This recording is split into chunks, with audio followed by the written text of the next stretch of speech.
In episode 1 of Electra, Electra recounts her mother's misdeeds.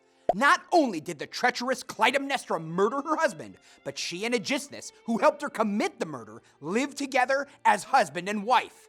Just dastardly. She rules with him, she sleeps with him, and each year she happily celebrates Agamemnon's death. She also berates Electra for continuing to mourn Agamemnon and for saving Orestes, whose possible return is a constant worry. The chorus leader asks whether Orestes is coming soon. Electra says he always promises to come, but never does. Electra's younger sister, Chrysothemis, comes out of the palace dressed in finery. She has a different take on how to deal with their mother and Aegisthus. Even though she knows Electra is right, she feels she had no power to act and so must be pragmatic or practical.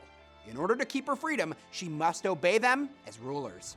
Electra says this is the equivalent of siding with their father's murderers. Chrysothemis warns Electra to stop mourning so openly because she will be locked away in a dungeon if she continues to make a fuss. But Electra refuses.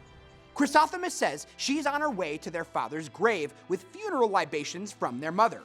Turns out Clytemnestra is terrified by a nightmare in which Agamemnon returns and plants his scepter in the hearth, which sprouts into a tree, wherewith the whole land of Mycenae was overshadowed.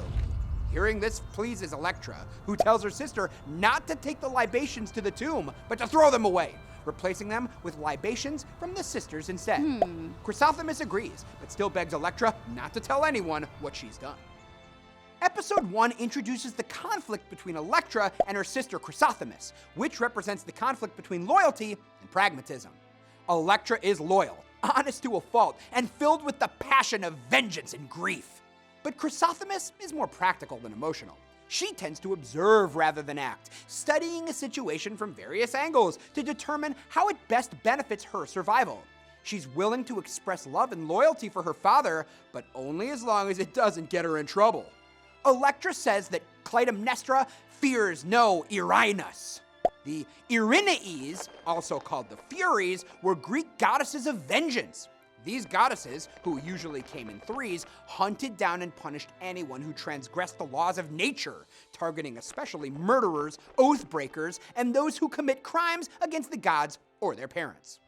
Electra soon amends her statement to admit that her mother does fear one avenger, namely Orestes.